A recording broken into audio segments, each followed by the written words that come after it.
거제도의 새벽 바다는 언제나 차갑다.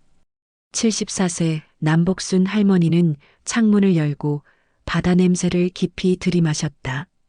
소금기 섞인 바람이 주름진 얼굴을 스치며 지나간다. 50년 넘게 이 바다와 함께 살아왔지만 아직도 바다는 그녀에게 새로운 이야기를 들려준다. 민서가 나가야지. 복수는 50대 총각인 아들을 깨웠다. 50대에 접어든 장민석은 여전히 총각이었다. 거제에서 배를 타고 생선을 잡는 일로 평생을 보내온 그였지만 결혼만큼은 인연을 만나지 못했다. 어머니, 조금만 더. 조금만 더가 벌써 20년이다. 일어나. 민석이 부스스한 머리를 긁으며 일어났다. 어촌 마을에서 50대 남자에게 호의를 보이는 여성을 찾기란 쉽지 않았다. 배 위에서 그물을 정리하며 민석은 생각에 잠겼다. 어머니가 살아계실 때 결혼을 하고 싶었지만 무심한 시간은 자꾸만 흘러갔다. 그러던 어느 날 동네 중매쟁이 박순자 씨가 복순을 찾아왔다.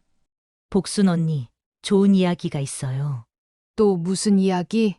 우리 민석이 나이가 몇인데. 아니에요. 이번엔 정말 다르다니까요. 국제결혼 말이에요. 복순의 눈썹이 치켜 올라갔다. 국제결혼? TV에서나 보던 이야기였다. 베트남 여성인데 30대 초반이라고 해요. 사진도 있어요. 순자가 내민 사진 속 응원이라는 여성은 단정하고 밝은 미소를 짓고 있었다. 나이가 너무 어리지 않나? 요즘엔 다 그래요. 우리 민석이 나이에 우리나라 여성 만나기가 얼마나 힘든지. 복수는 한참을 고민했다. 이 나이에 외국인 며느리를 만난다는 게 쉬운 일은 아니었지만 아들의 미래를 생각하면 이 기회를 놓칠 수 없었다. 2달 후 응원이 거제에 도착했다. 인천공항에서 만난 그녀는 사진보다 더 참하고 예뻤다. 하지만 말이 통하지 않는 것은 큰 문제였다. 안녕하세요. 어머님, 서툰 한국말로 인사하는 응원을 보며 복수는 복잡한 심정이었다. 아들은 어색해하며 옆에 서 있었고 응원은 수줍게 고개를 숙이고 있었다. 결혼식은 간소하게 치렀다. 동네 사람들의 시선이 따가웠지만 복수는 신경 쓰지 않으려 했다. 중요한 건 아들이 행복해지는 것이었으니까. 처음 몇 달은 힘들었다. 언어 소통이 안 되는 것은 물론이고 음식 문화도 달랐다. 응원은 한국 음식에 적응하려 노력했지만 매운 음식을 먹지 못해 고생했다. 이거 너무 매워요. 괜찮아. 천천히 익숙해지면 돼. 복수는 응원을 위해 따로 맵지 않은 음식을 준비해 주기도 했다. 그러나 시간이 지나면서 응원은 놀라운 적응력을 보였다. 한국어를 빠르게 익혔고 복순에게 한국 요리를 배우며 부지런히 집안일을 도왔다. 어머님, 이거 맞게 하는 거예요? 김치를 담그는 응원의 모습을 보며 복수는 조금씩 마음을 열어갔다. 이 여자아이가 진심으로 이 집의 며느리가 되려고 노력하고 있다는 것을 느꼈다. 우리 응원이가 정말 부지런하네. 동네 아줌마들도 처음엔 의구심 가득한 시선으로 바라보던 사람들이 하나둘 응원을 인정하기 시작했다. 응원은 새벽에 일어나 밥을 짓고 민석이 나가면 복순과 함께 하루를 보냈다. 저녁에는 민석의 배가 들어오기를 기다렸다. 여보, 고생했어요. 민석이 돌아오면 응원은 언제나 따뜻한 물수건과 함께 맞아주었다. 민석은 처음엔 어색해했지만 점점 응원의 따뜻함에 마음을 열어갔다. 응원아, 고맙다. 뭐가 고마워요. 가족인데요. 결혼 6개월 후 응원은 복순과 함께 경매장에서 일하기 시작했다. 민석이 잡아온 생선과 해산물을 손질해서 경매에 내놓는 일이었다. 거제 수협 경매장은 새벽 5시부터 분주했다. 첫날 아침 복수는 응원을 데리고 경매장으로 향했다. 처음에는 냄새 때문에 힘들 거야. 실제로 생선 비린내와 바다 냄새가 섞여서 강렬한 냄새가 났다. 하지만 응원은 베트남에서도 생선을 다뤄본 경험이 있어서 그리 힘들지 않았다. 어머님, 이 생선은 어떻게 해요? 이건 말이야. 비늘을 이렇게 긁어내고 응원은 금세 요령을 터득했다. 손놀림이 빠르고 정확했다. 복수는 감탄했다. 우리 응원이가 일을 참 잘하네. 동네 아줌마들도 하나둘 응원을 인정하기 시작했다. 처음엔 의구심 가득한 시선으로 바라보던 사람들이 이제는 우리 응원이라고 부르며 친근하게 대했다. 이 생선은 얼마에 내놓을까? 어제보다 품질이 좋은 것 같은데요. 키로당 500원 정도 올려도 될 것 같아요. 응원의 판단력도 뛰어났다. 시장 상황을 빠르게 파악하고 어떤 생선이 잘 팔릴지 감을 잡는 것이 빨랐다. 하루 일과를 마치고 집에 돌아와서도 응원은 쉬지 않았다. 집안 청소를 하고 빨래를 개고 저녁 준비를 했다. 응원아, 너무 무리하지 마. 몸이 힘들 텐데. 괜찮아요, 어머님. 이 정도는 아무것도 아니에요. 하지만 응원에게는 말할 수 없는 고민이 있었다. 매달 베트남에 보내는 돈 때문이었다. 처음에는 월 30만 원을 보냈다. 복순도 이해할 수 있는 금액이었다. 응원아, 베트남 부모님께 용돈 보내는 거지? 네, 어머님. 어머니, 아버지 일하시느라 힘드실 텐데 잊지 말고 잘 보내드려라. 하지만 시간이 지날수록 금액이 늘어갔다. 50만 원, 70만 원, 그리고 이제는 100만 원에 가까워졌다. 결혼 1년이 지날 무렵 복수는 한 가지 이상한 점을 발견했다. 응원아, 베트남 집에 무슨 일이라도 있니? 복순이 조심스럽게 물어봤다. 응원은 순간 당황하는 듯 했다. 아, 아버지 병원에 치료비가 많이 들어서 그럼 병원비라고 처음부터 말하지. 우리가 인색한 사람들인 줄 아나? 복수는 응원에게 이야기했지만 마음 한구석엔 의문이 남았다. 정말 병원비일까? 민석도 점점 부담을 느끼기 시작했다. 바다에서 고기를 잡는 일은 날씨에 따라 수입이 들쭉날쭉했다. 응원아, 요즘 바다 날씨가 안 좋아서 좀 힘드네. 처가로 보내는 돈을 조금 줄일 수 없을까? 미안해요. 조금만 더 돈이 필요해요. 아버지 병이 나으면 응원의 눈에 눈물이 고였다. 민석은 더 이상 말할 수 없었다. 결혼 2년째 여름 응원이 제안했다. 어머님, 베트남에 가보시면 어때요? 아버지도 만나시고. 복수는 처음에 망설였다. 외국 여행은 생각해 본 적도 없었다. 우리 가족들이 어머님을 꼭 만나보고 싶어 해요. 결국 가족여행을 가기로 했다. 호치민 공항에 도착했을 때의 그 더위. 복수는 숨이 막혔다. 응원의 가족들이 마중 나와 있었다. 어머니, 남동생, 여동생, 그리고 그들 사이에 5살쯤 되어 보이는 예쁜 여자아이가 있었다. 이 아이는 누구니? 복순이 물었다. 아이는 응원과 닮은 구석이 있었다. 아, 제 조카예요. 동생 딸이에요. 응원의 목소리가 조금 떨렸다. 하지만 복수는 별 의심 없이 받아들였다. 며칠간의 관광은 즐거웠다. 베트남의 활기찬 거리, 맛있는 음식들. 복수는 새로운 문화에 놀라워했다. 응원아, 베트남 음식도 참 맛있네. 기뻐요. 어머님이 좋아하셔서. 그런데 복수는 이상한 점을 하나씩 발견하기 시작했다. 5살 아이린이 응원을 볼 때마다 엄마라고 부르려다가 멈추는 것 같았다. 그리고 응원도 린을 바라보는 눈빛이 단순한 이모의 시선이 아니었다. 사건은 전통시장에서 벌어졌다. 둘째 날 오후 전통시장을 둘러보던 중 응원이 옛 동료와 마주쳤다. 응원아, 이게 누구야? 한국말을 할 줄 아는 여성이었다. 언니, 여기서 어떻게 두 사람이 반갑게 인사를 나누는 사이 목마르다고 보채던 린이 응원에게 베트남어로 달려가며 말했다. 엄마, 목말라요. 그 순간 옛 동료가 한국말로 자연스럽게 말했다. 어머, 딸이 많이 컸네. 응원이가 한국 가기 전에 딸 걱정을 얼마나 했었는지.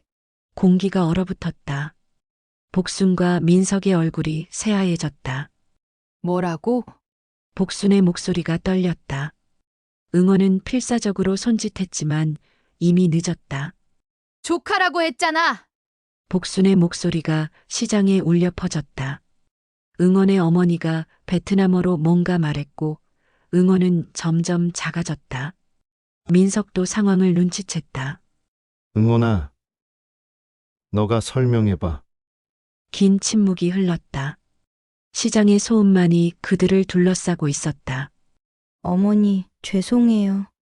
사실 제 딸이에요. 응원의 목소리는 떨리고 있었다. 호텔방에서 벌어진 대화는 참혹했다. 복수는 믿을 수 없다는 표정으로 응원을 바라보았다. 딸이 있다는 걸 왜 숨겼니? 죄송해요. 말하고 싶었지만 말하고 싶었지만 뭐. 2년 동안 우리를 속인 거야. 복순의 목소리가 떨렸다. 화가 나서가 아니었다. 배신감 때문이었다. 민석은 조용했지만 그의 얼굴에는 충격이 역력했다. 전 남편이 있었다는 거네. 네. 미안해요. 그럼 매달 보낸 돈은 어디로 간 거냐? 딸 양육비 그리고 생활비로 응원이 모든 것을 털어놓았다. 전 남편은 바람을 피워 이혼했고 5살 딸 리는 응원의 어머니가 키우고 있었다. 매달 보내는 돈의 대부분이 딸을 위한 것이었다. 처음에는 말하려고 했어요. 하지만 결혼 이야기가 깨질까봐 그리고 시간이 지날수록 더 말하기 어려워져서 복수는 벽을 바라보며 눈물을 흘렸다. 2년 동안 정성껏 보살펴준 며느리였다. 하지만 그 모든 시간 동안 거짓말을 하고 있었던 것이다. 베트남에서 국제결혼 상담받을 때 상담사가 말했어요. 절대 과거 이야기는 하지 말라고. 특히 아이가 있다는 건 더더욱. 어머님, 응원이 복순의 손을 잡으려 했지만 복순은 손을 뿌리쳤다. 지금은 아무 말도 하기 싫다. 얼굴 보기도 싫어. 더 이상 듣고 싶지 않다. 그날 밤 복수는 잠을 이루지 못했다. 민석도 마찬가지였다. 2년 동안 우리가 뭐였다고 생각하니? 가족이요. 민석 씨 미안해요. 가족이 거짓말을 하나? 다음 날 아침 복수는 일찍 일어나 호텔 로비로 내려갔다. 밤새 뒤척이다가 결국 잠을 이루지 못했다. 로비의 소파에 앉아 창밖을 바라보고 있는데 린이 나타났다. 할머니, 아이는 할머니가 화난 것을 모르고 밝게 웃으며 다가왔다. 서툰 한국말이었지만 응원이 가르쳐 준 것 같았다. 할머니, 여기 왜? 린이 복순 옆에 앉았다. 작은 몸이 소파에 푹 빠졌다. 응원이 나타나서 통역해 주었다. 리니가 할머니랑 같이 있고 싶다고 해요. 복수는 아이를 바라봤다. 응원을 정말 많이 닮았다. 특히 눈이 똑같았다. 린이 작은 가방에서 무언가를 꺼냈다. 한복 인형이었다. 응원이 한국에서 보낸 것이었다. 엄마 보내줬어요. 서툰 발음이었지만 린이 인형을 자랑스럽게 보여주었다. 리니가 한국 전통 옷이라고 배웠다고 해요. 입어보고 싶다고 하네요. 응원이 통역해주자 복순의 눈가가 촉촉해졌다. 점심시간에 응원의 가족들과 함께 식사를 했다. 언어는 통하지 않았지만 응원의 어머니가 계속 고개를 숙이며 미안하다는 표정을 지었다. 리는 대부분 베트남어로 말했고 응원이나 응원의 어머니가 통역해 주었다. 하지만 때때로 할머니, 고마워요. 같은 간단한 한국말을 섞어 말했다. 리니가 할머니가 좋다고 해요. 그리고 한국에 가보고 싶다고 하네요. 아이의 말을 들으며 복수는 마음이 복잡해졌다. 오후에 복수는 린과 단둘이 시간을 보냈다. 호텔 근처 공원에서 아이와 함께 앉아 있었다. 응원과 민석은 따로 이야기를 나누고 있었다. 린이 공원의 꽃을 가리키며 베트남어로 뭔가 말했다. 복수는 알아들을 수 없었지만 아이의 표정만으로도 신기해하고 있다는 걸 느낄 수 있었다. 예쁘지? 복순이 말하자 린이 고개를 끄덕였다.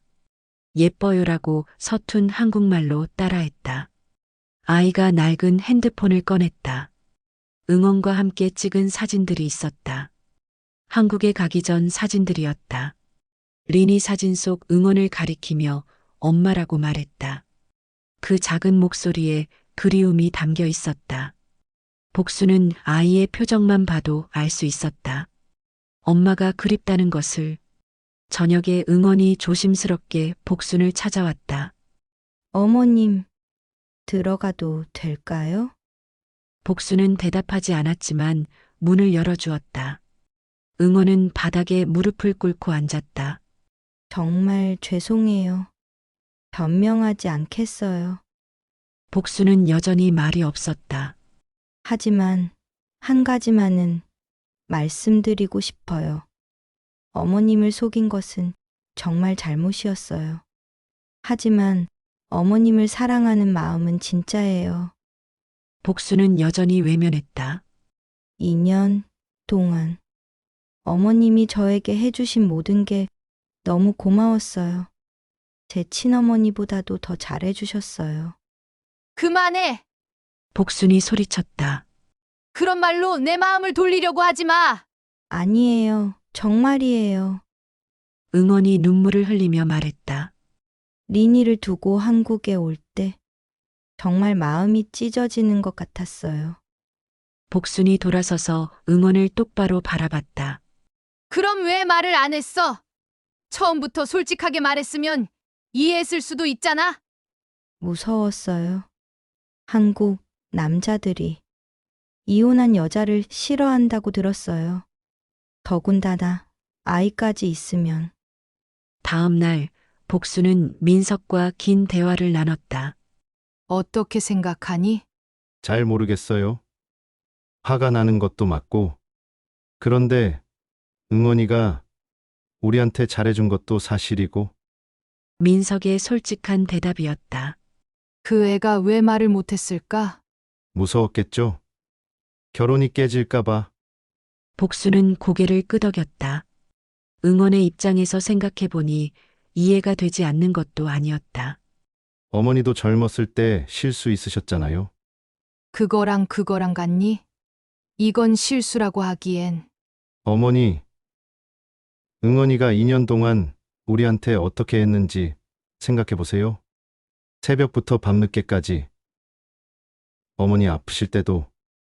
민석의 말에 복수는 지난 2년간을 떠올렸다. 응원이 얼마나 헌신적이었는지. 그날 오후 복수는 다시 린을 만났다.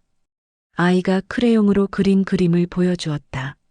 서툰 솜씨지만 4명이 손을 잡고 있는 그림이었다. 응원이 통역해 주었다. 리니가 가족 그림이라고 해요. 엄마, 아빠, 할머니, 그리고 자기예요. 복수는 그림을 보며 마음이 흔들렸다. 아이의 순수한 마음이 그림에 그대로 담겨 있었다. 할머니, 린이 복순을 안았다. 작은 팔로 꼭 껴안는 모습에 복순의 눈가가 촉촉해졌다. 그날 저녁 복순은 민석에게 말했다. 너는 리니를 어떻게 생각하니? 네. 글쎄요. 내가 밤새 생각해봤는데 리니를 데려가자. 데려가자고요? 그 아이를 한국으로 데려가서 우리가 키우자. 민석은 놀랐다. 어머니, 정말 괜찮으시겠어요? 그래. 바로 용서할 수 없겠지만 나도 내 며느리로 받아들였으니 노력해 볼게. 복순의 결정이었다. 모든 사람이 완벽할 순 없지. 나도 젊었을 때 실수 많이 했고, 민석은 어머니의 깊은 마음을 이해했다. 그리고 그 아이, 리니를 보니까 마음이 아파. 엄마와 떨어져 살면서 얼마나 힘들까. 응원에게 복순의 결정을 알렸을 때 응원은 믿을 수 없다는 표정이었다. 정말이에요? 대신 조건이 있어. 복순이 엄숙하게 말했다. 다신 거짓말하지 마라. 가족끼리는 뭐든 솔직해야 해. 네, 약속드려요. 응원이 눈물을 흘리며 대답했다. 그리고 리니 행복하고 건강한 아이로 키워라. 당연하죠. 어머니, 감사합니다. 아니야. 이제 우리 손녀야. 복순의 말에 응원은 더욱 울음을 터뜨렸다. 한국으로 돌아가는 준비를 하면서 린의 입국을 위한 서류를 준비했다. 복잡한 절차였지만 가족이 되기 위한 과정이었다.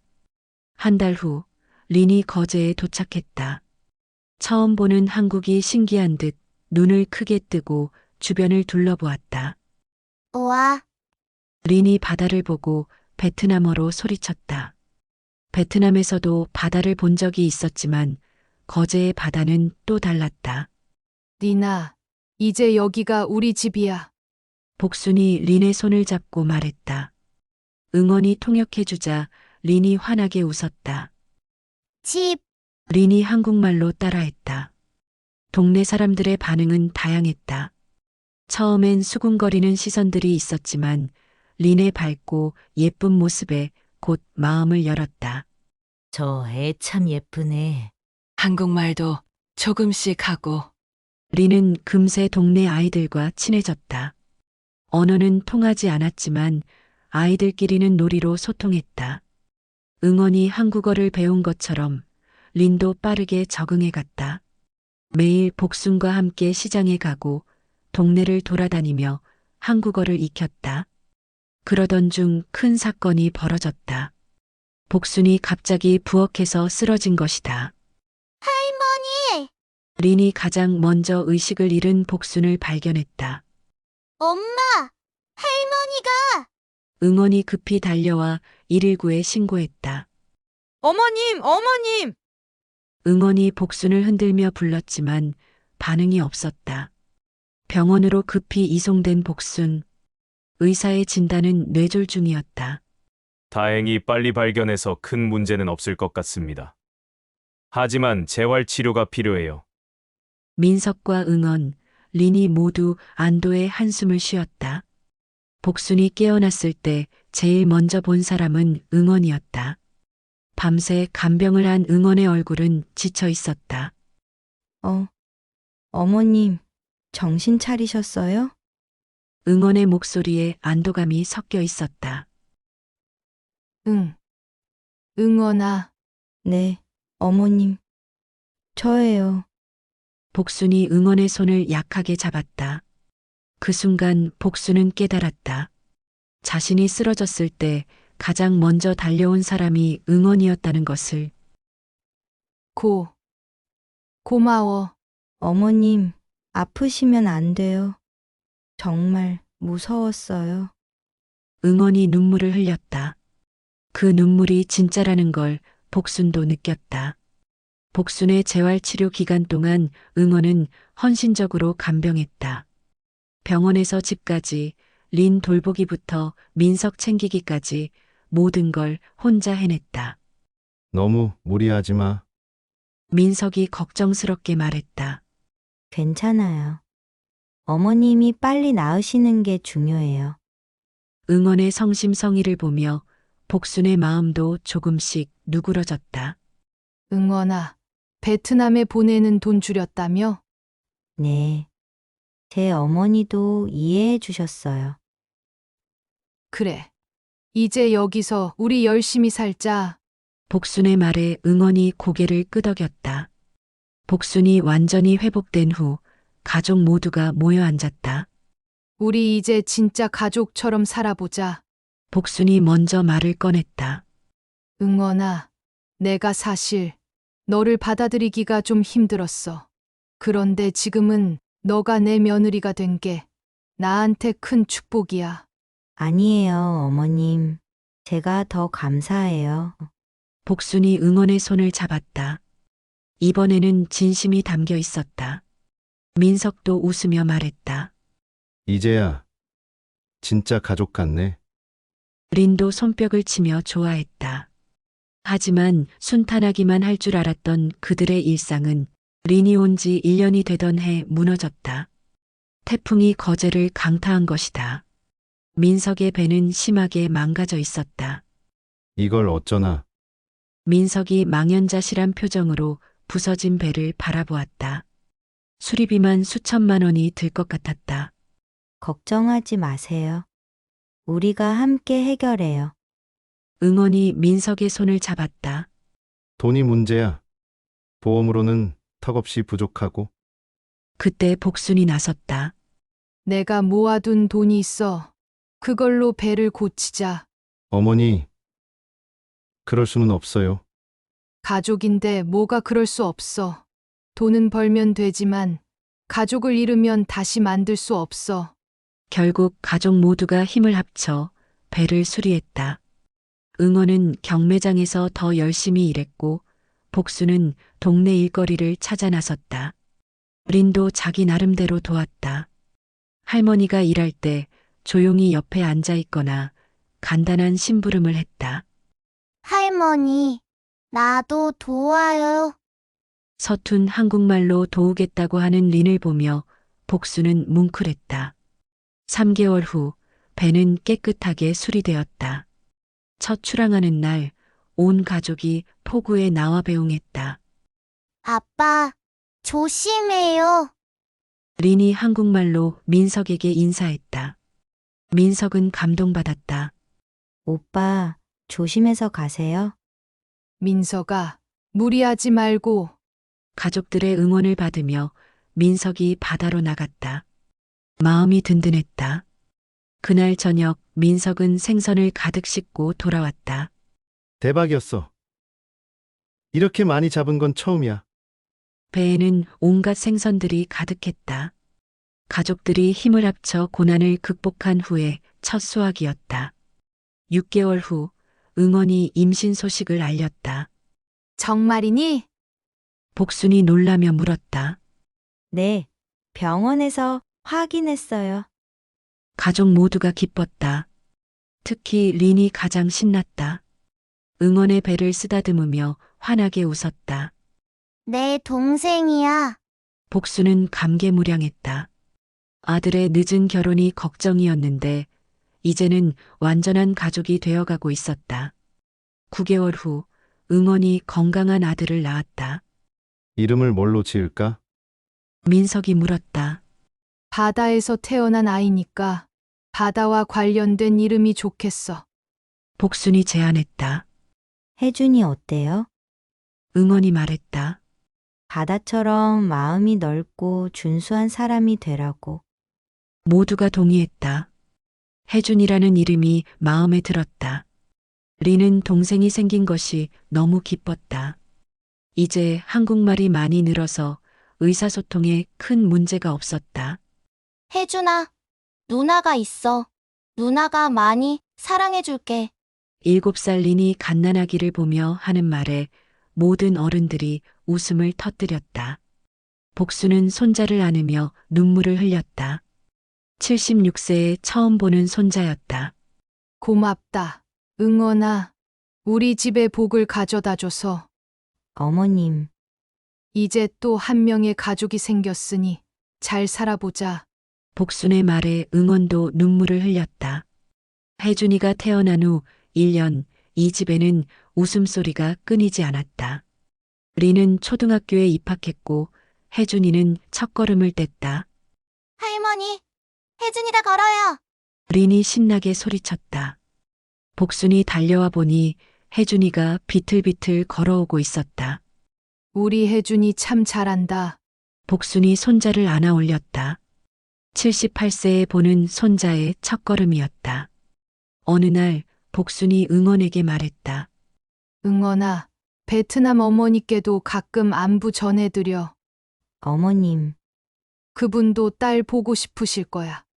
그리고 이니도 베트남 할머니 잊지 않게 해줘. 두 할머니가 다 있다는 게 그 아이한테는 행운이야. 복순의 말에 응원은 감동했다. 어머님, 감사해요. 고마울 게 뭐야. 우리가 가족인데. 복순은 더 이상 응원이 베트남과 연락하는 것을 싫어하지 않았다. 오히려 가끔 베트남 어머니는 어떻게 지내시나? 라고 물어보기도 했다. 린도 이제 베트남 할머니와 자유롭게 화상 통화를 할 수 있었다.